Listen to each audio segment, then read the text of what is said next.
question is, why do you think we choose a paralytic marine to pick up his avatar and carry on this unique mission?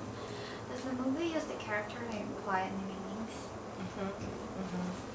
Yeah, I think yes, it does have an implied meaning. I think to me, the producer is probably trying to tell us what freedom is, what freedom really means, okay? Because for disabled people to gain back the physical ability of being, a physical freedom of being able to move around is something very precious, okay? If you have lost something and then you have a chance to retain it again, I think this something will become more precious to you. And this is what Jake has experienced in the movie. The kind of physical freedom that he has lost earlier, but then he can get back through the body of an avatar is very precious, and it's clearly portrayed in the movie, so we can feel it, okay? Yes. So it makes us, the audience, also feel very happy when Jake can run free in the forest and do whatever ways that do whatever things that he wants to do, okay? And also I think freedom, this issue, is also represented in other aspects of the movie, okay? So for example, we cannot fly on this planet, okay, unless we take an airplane, okay?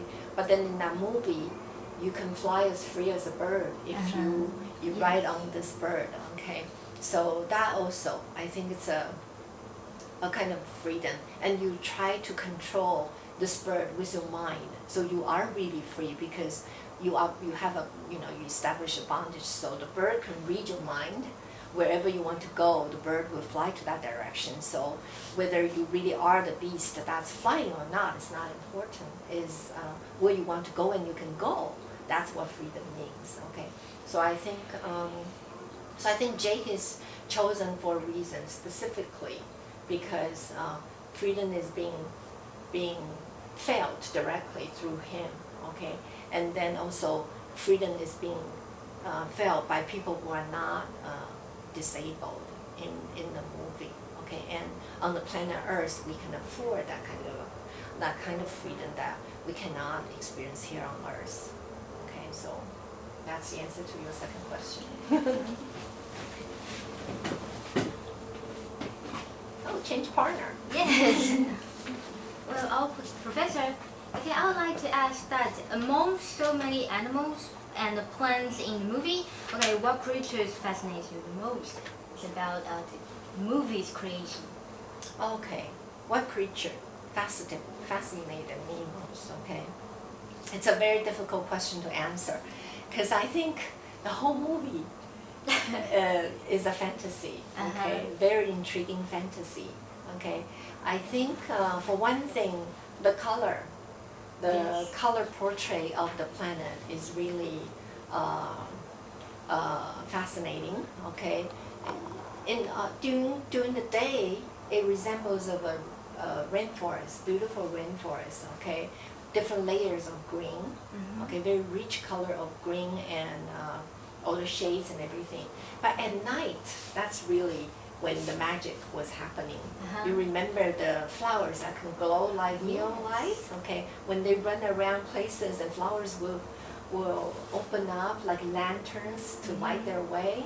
Okay, I think the color and the kind of imagination of such a area exists. Okay, that really intrigued me.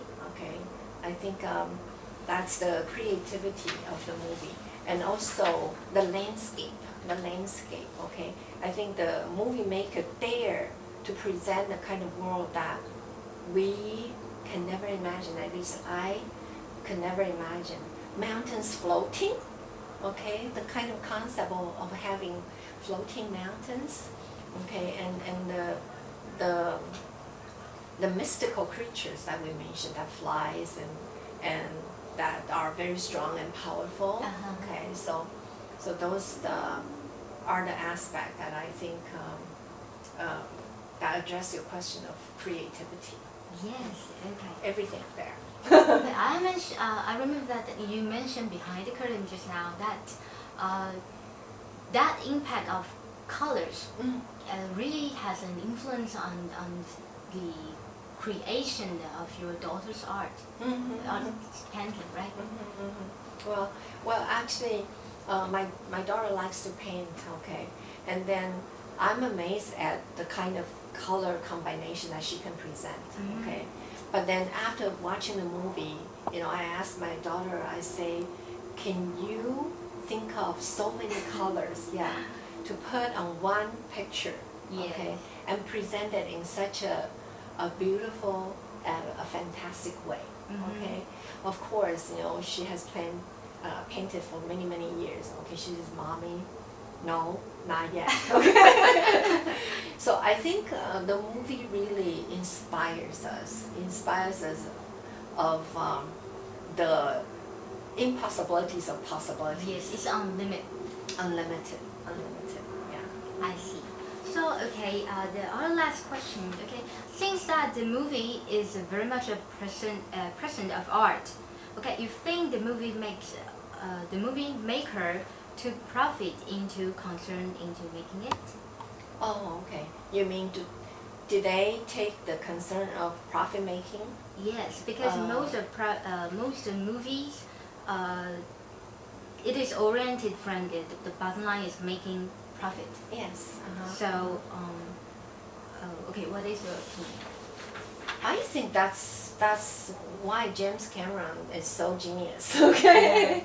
Okay. In a way, he is actually realizing his dreams, showing his artistic talents. Okay, of creating such beautiful images and to the audience. Okay, but on the other hand, he actually integrates very advanced technology in movie making, so that it's attractive to movie viewers. Mhm. Okay, and that would assure the movie to become the movies becoming of a blockbuster hit. Okay, so I think it's the if they didn't have the profit in mind, okay, then probably they would have changed some plots, particularly the plot. Okay, Yes. we can see that Jake was portrayed as a hero. Okay, Uh-huh. he has the inner strength to resist the pressure from a very militant kind of a director. Okay, he's not afraid of death. He can challenge the extreme power and so on and so forth. Okay, those are the characters of a hero. So a lot of movie viewers are drawn by hero action movies because of that factor. And James Cameron, in addition to painting a beautiful creative fantasy land for us, he also blends in those commercial kind of oriented elements in the movie, so that a movie can strike a good balance between art and business. So I think he's definitely very genius about this. If we think about Titanic, okay, it's also, we find similar elements of both art and profit in there. Yes, so you think that he just he wants to make make a movie that which earns profit, and also he wants to make a movie that for the purpose of art. Yeah, I don't know which one comes first, but but I think definitely, the result shows that there is a balance of the two. Yes. Okay, because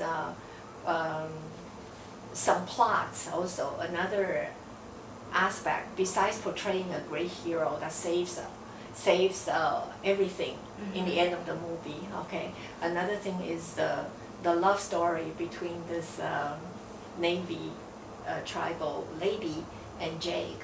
Okay, the avatar of Jake. I think the romance there also. Yes. Yeah, add to some. I'm not saying that it's impossible for them to strike a spark, okay. But then I think with that added, it's more attractive to other to movie viewers who probably are looking for that kind of element in a commercial-oriented movie. There's love, there's war action, okay, and then there's this idea being portrayed by James Cameron. So if you watch one movie, this Avatar, you feel full. Your appetite for your hunger for watching a movie has been satisfied. You know, you have like appetizer, you have main course, you have dessert. Everything that a movie viewer wants is being served in the movie. So it's a very nice, very complete, movie in that way. So James Cameron is action by making a movie that to feed the audience appetite, and on the other hand, it also is a kind of creation of art, and which is why the Avatar, this movie, is so special. It's such a blockbuster. Yeah, I think maybe, you know, to feed the, you sum it up it up very nicely. Yeah, but I think probably the creativity, the art, the artistic aspect can be also considered as an appetite of movie goers, okay? But then more importantly,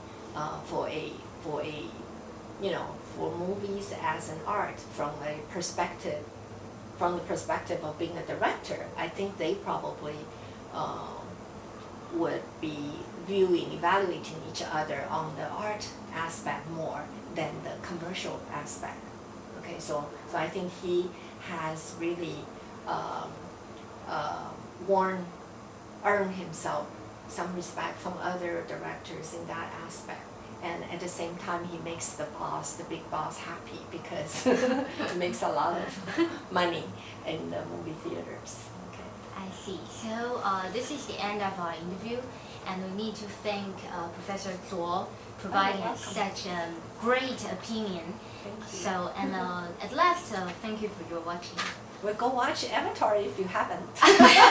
Again and again. Okay, bye-bye.